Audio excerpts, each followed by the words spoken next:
থরের যুগের এক রহস্যময় গুহায় হঠাৎ করে একটি প্রাচীন কফিনের ঢাকনা খুলে যায়। অন্ধকারে ঢাকা সেই গুহার ভেতর থেকে যেন নার্স মিথোলজির কোনো বিস্তৃত শক্তির উপস্থিতি অনুভূত হচ্ছিল। চারপাশের প্রতিটি চিহ্ন ইঙ্গিত দিচ্ছিল এখানে লুকিয়ে আছে এমন এক সত্য যা যুগের পর যুগ মানুষের চোখের আড়ালেই ছিল। কিছুক্ষণ পর আমিও সেই ভূগর্ভস্থ গুহায় পৌঁছে যাই। গুহার ঠিক মাঝখানে রাখা কফিনটি আমার দৃষ্টি আকর্ষণ করে। কৌতূহল সামলাতে না পেরে আমি কফিনের ঢাকনা খুলে ফেলি। ভেতরে দেখতে পাই একটি শক্তিশালী বেল্ট, একজোড়া বিশেষ গ্লাভস এবং বজ্রের দেবতা থরের কিংবদন্তি হাতুড়ি মিওলনির। আমি বেল্টটি কোমরে বেঁধে নিই এবং হাতুড়িটি হাতে তুলে নিই।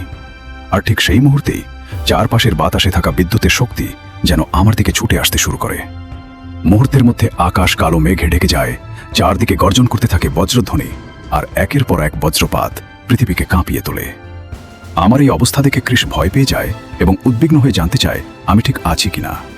কিন্তু আশ্চর্যের বিষয়, এবার বজ্রপাতের সেই ভয়ঙ্কর শক্তি আমাকে কোনো ক্ষতি করতে পারেনি, বরং মিওলনের সমস্ত বিদ্যুৎ নিজের মধ্যে ধারণ করে নেয় এবং সেই শক্তিকে নিয়ন্ত্রণে রাখতে সাহায্য করে।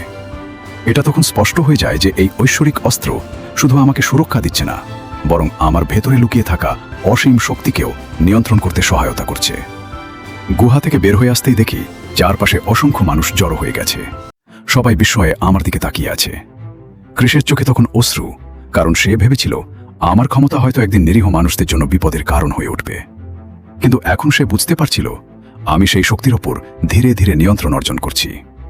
তবে আমরা কেউই বুঝতে পারিনি যে দূরের একটি পাহাড়ের চূড়ায় লুকিয়ে থাকা এক স্নাইপার আমাদের প্রতিটি পদক্ষেপ গভীরভাবে পর্যবেক্ষণ করছিল। সেই রহস্যময় সংস্থার শক্তিশালী এজেন্টরা আমার মতো ক্ষমতাধর কাউকে বেঁচে থাকতে দিতে চায়নি, বিশেষ করে কারণ আমি তাদের নিয়ন্ত্রণের বাইরে ছিলাম। অবশেষে সুযোগ পেয়ে স্নাইপার তার অস্ত্র তাক করে ট্রিগার চাপল। গুলিটি প্রচণ্ড গতিতে আমার দিকে ছুটে এলো, কিন্তু ভাগ্য যেন অন্য কিছুই লিখে রেখেছিল।